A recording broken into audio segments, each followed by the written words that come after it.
Hi, everyone. This is Brant James, and on this emergency podcast at Gaming Today, we will decide if my fantasy league team can be saved or if it's time to panic, and maybe the same goes for you. To figure out what the situation is, we brought on DFS Army and Sharps Kevin Epstein. Kevin, thanks for your time. Appreciate it today. Week 4 weeks of the NFL season. Down, like with actual teams with actual players, all of fantasy players like me, and I'm sure like you, are in a position to feel really arrogant about their teams, or in my case, panicking at 1-3.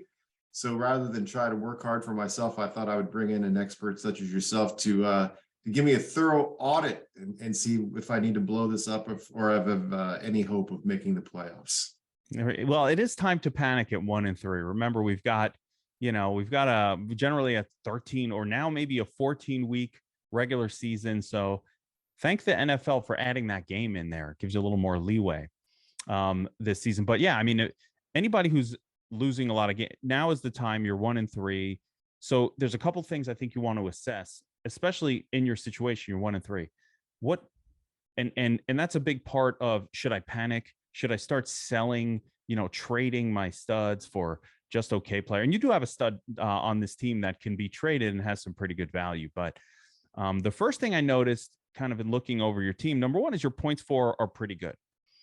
So in this league, even though you're 1-3, and this is one of those unfortunate things that does happen in head-to-head fantasy, is sometimes you just go up against people who just get lucky that week, right? And you're going up against the most points. So yeah. I do have to say, looking at your team, I mean, you've got 476 points for, which is literally number 2 in the league. So this is definitely not a panic situation at all.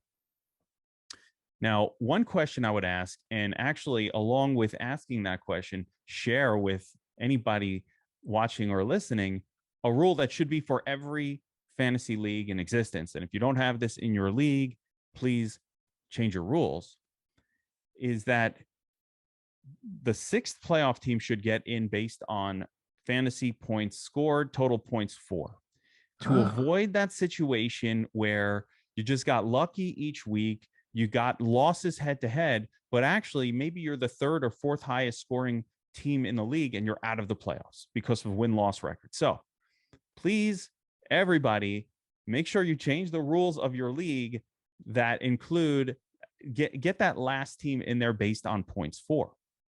Really important. Hate playing in leagues that don't have that rule for exactly this reason. You go up against a couple bad games. Next thing you know, the win-loss record gets you. But even without that rule, at the very least, you've got a good shot at a tiebreaker if you're scoring the most points. So gives you a good shot to get in the playoffs. And once we're in the playoffs, we are good to go. Well, as the predicament or the situation that I'm in right now, I can say that I absolutely support that rule. There we go. So, well, unfortunately, we cannot make changes mid-season. That would be for next year in most leagues, right? Now, getting into your actual team, I did take a look at the team here, and it's not bad. You got some trouble going on at the running back position. Oh, do I? Isaiah Mitchell. Elijah, Elijah Mitchell. Yeah, Elijah Mitchell. Yeah, I was a big fan. He got me too. Now, had we spoken week 1, you got to go all in for Jeff Wilson Jr. after that injury and just make sure you get him, right? You got Elijah, you got no one behind, you got to get him. Did not happen here, though. There's no, or Wilson, there's no Wilson Jr. here. So I think that RB2 spot is going to be trouble all year, but I do have a recommendation for it. So you cannot play Kenneth Walker III. He is a 0. He's fine for the bench. But number one, there's a couple things going on here, like Gus Edwards needs to be dropped. Get him off. I thought I was hoping he was going to come back with some sort of bionic knee, and he was just going to take the Ravens by storm. No, we don't hold. You cannot waste the location on your bench for a guy like that. He goes. Okay. In his place, we got to pick up what I call one hit away running backs.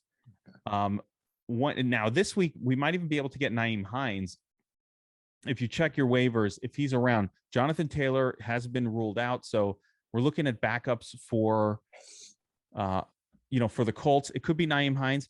I'm not even sure who the other backup is on the Colts at this moment as I sit here. But there's probably more of a traditional running back on the Colts that might be usable this week as well. Although I still have, I literally just found out minutes ago about Jonathan Taylor being out. But the player I want you to pick up and stash on your bench right now is Isaiah Pacheco. He's available. He's readily available on your waivers, or hopefully it's not waivers, but now you're in the free agency zone. Yeah. You can just pick him up. And unless things have changed since the screenshot I took a look at last night. I'm afraid that I think someone might have nabbed him this morning on the waivers. Oh, boy. Yes. Oh, no. There he goes. Oh, no. Captain in Shane. God, Shane Ho. God damn. Oh, Captain in Shane, who's already doing well. That's unfortunate, because what I wanted to tell you to do there was you've got to make sure. So when your fantasy bench is a very important part of your team, right? And what I put on my bench are what I call one hit away running backs. And the reason is you're not finding quality wide receivers that are still floating around.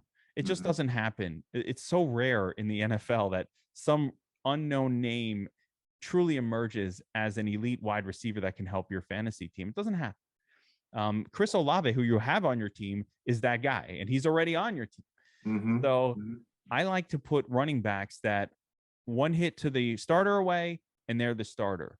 Think Pacheco is one of those guys. Rashad White is that type of player. Of course, Alexander Madison, even Zamir White on the Raiders. I think he might be available. Yeah. Let's take a look. Free agent. Yeah.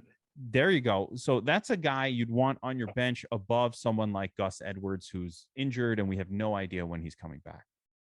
Oh man, should I just go ahead and do this right now? Yeah, drop him. Just get rid of it. And we're gonna make a philosophical change to our approach. These guys, we just never hold injured players. Okay. The bench space is actually very, very valuable. Like Gus, at least put him in the IR, and then you dump N'Keal Harry, but he's not on the IR, so it's a whole issue there. But just philosophically, and to make it pertinent to everybody who might listen to this, it's try to have these guys that if the starter gets hurt, you actually have a real good player on your team that you can use and will help you win. Okay, we did it. You know what this is like? This is like those Reno shows where you just made me take grandma's dresser and chuck it into the big dumpster, and now you're going to take sledgehammers to my wall. I did it right there. He's there. Gone. It is. We're renovating. Smartest guy in the room wasn't so smart, so now that guy's gone. All right, so now we got Zamir White. One hit away. Now, so I like that you picked up Boone. So you picked up Boone overnight, which was the other guy I was going to tell you to grab. You're going to have to play Boone over Kenneth Walker this week. You can't play Kenny Walker is not startable. So you're going to put Boone in there. And then, I mean, you've got the right defense. You've got the right kicker. Those are the easy spots to deal with. Usually people aren't focusing on kicker and defense, but this week, that kicker is great. That defense is even better. Bill's defense will be, they're the number one defense of the week. So I think you could roll with this. Yeah. For now, I would drop N'Keal Harry off your IR. He just doesn't belong. He's actually bad luck for your roster. Oh, okay. N'Keal Harry he's poison. Get him off. Okay. Just seeing the name there, it's just bad luck. So okay, I'll get rid of him. I think it's one of those situations where I have to dump another guy to move him onto the roster. He's like a 2-player hit because I have to get him on the active roster. Oh, then don't even bother. Yeah, he's almost about that. Yeah, he's like the lawnmower I don't use anymore in the garage. Yeah, I wouldn't worry about it then. But at some point, I would want you to get rid of that N'Keal Harry spot and maybe put somebody else there. And then we're going to cross our fingers and maybe hope that Michael Thomas plays this week. But even if he doesn't play, I think Curtis Samuel's a great flex. I've been calling Curtis Samuel the cheat code this season. Okay. Cheat code for 10 easy targets a game. Hey, but cashing prop bets on him literally week after week after week because the sports books haven't caught up with his reception totals. I love that. Yeah. There are situations like that that pop up for us where we're like, oh, okay, you guys are going to take your time with understanding what's happening. Fine by me. We're going to bet that.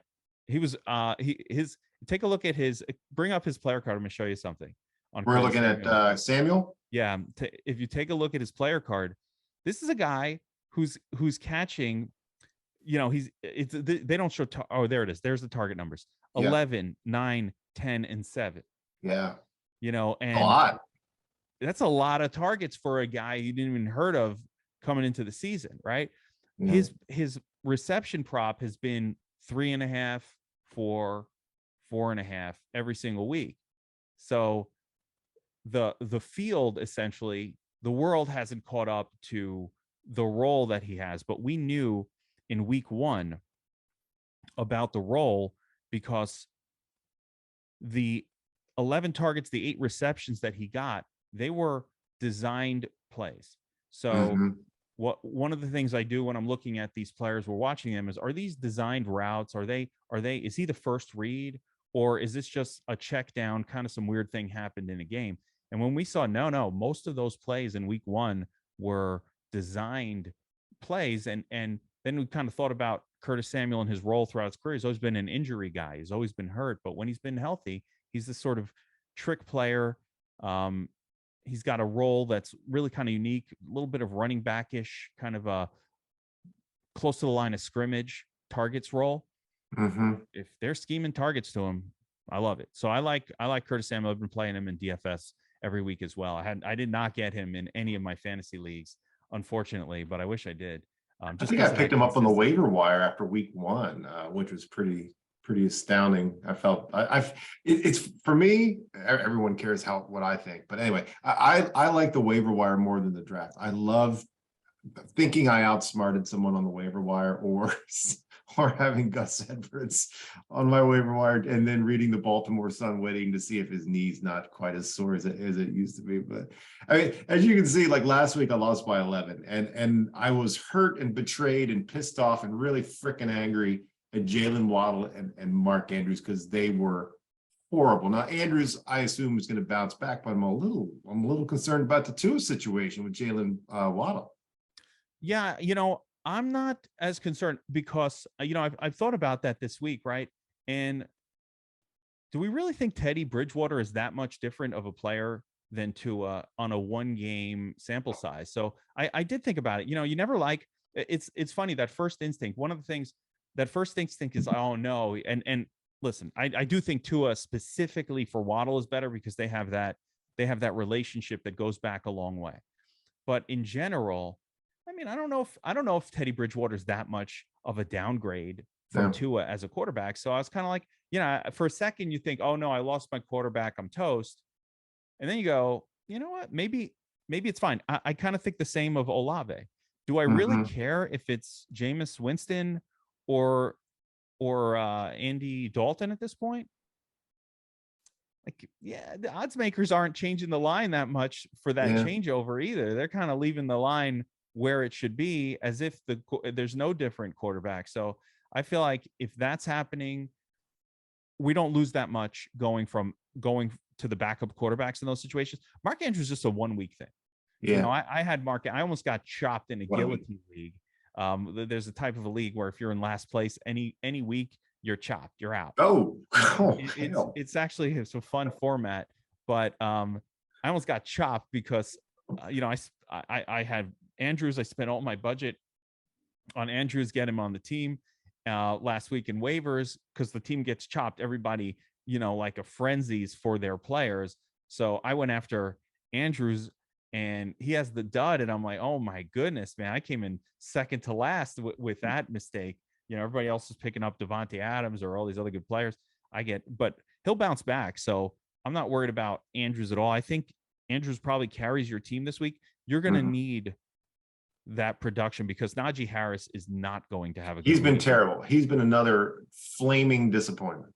I'll be honest with you. Had you watched my preseason breakdowns, you would not have Najee Harris on your team. I didn't, and I'm sorry. I could not fathom. I mean, I had arguments with some of the biggest names. because I couldn't understand why people are touting Najee Harris. I get that he had a lot of targets, or he had a lot of usage, 80%, but man, this team can't score. They got no quarterback.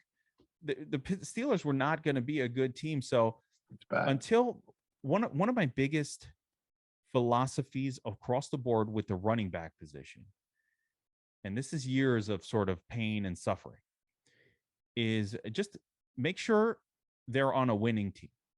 You want teams that are good. And it sounds almost silly, and it sounds like, too simplistic, but it's not.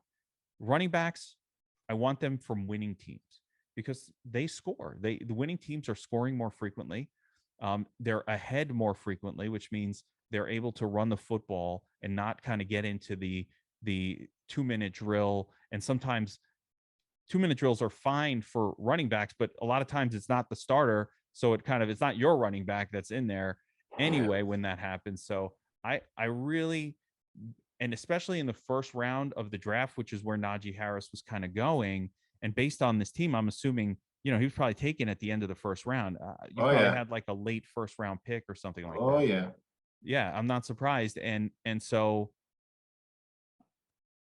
that's tough. I don't want to make a mistake on a player in the front. I'd rather just play it safe in the first round, even if it's a little more boring of a player.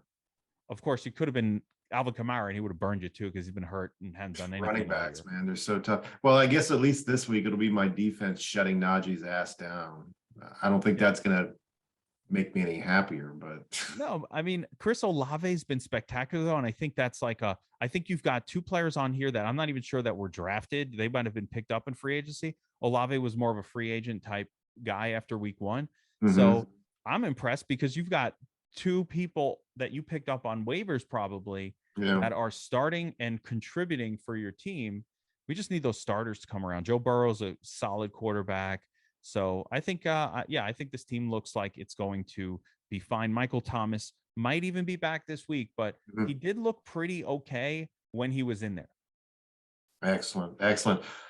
Kevin, I'm glad I could get a couple of minutes because you've made me feel a whole lot better and probably cleaned up my language markedly for the rest of the week, because I try to, again, because everyone cares what I do, but I try not to open my laptop and look at the scores until just before the 8:00 game on Sunday, because otherwise it just ruins my whole goddamn day. I'm just sitting there like grumbling over some dumbass tight end on another team dropping a pass. I can't take it.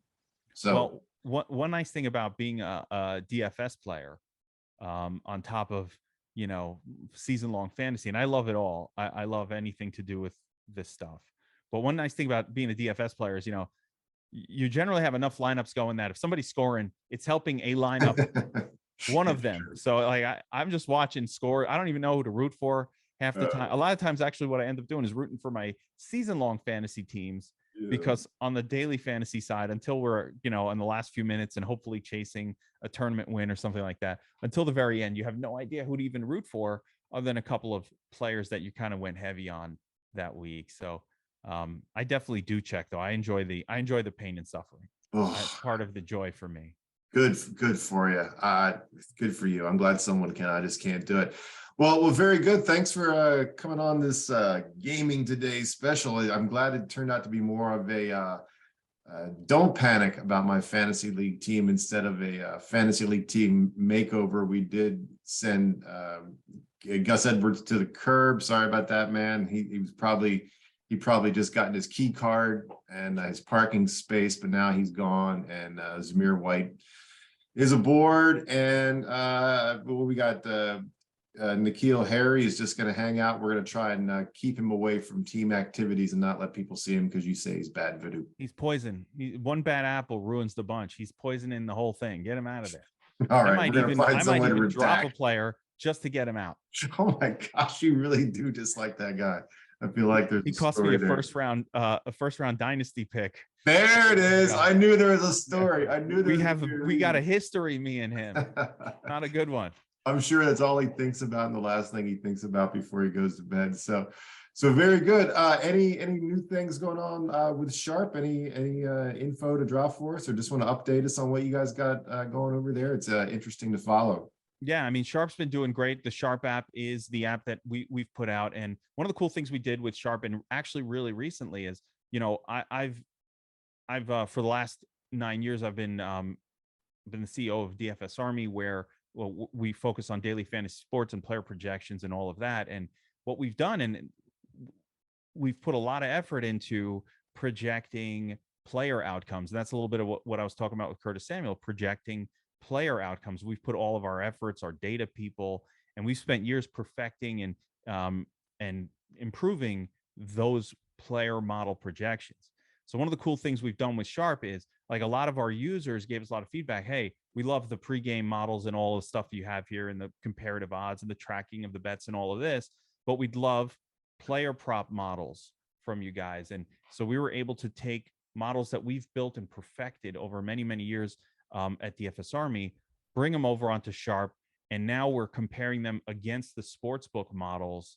So we're able to sort of very quickly, and we've got an awesome tool called the Top Props tool, where it just really quickly identifies the spots where at least we think there's significant edge on a player prop for a bettor.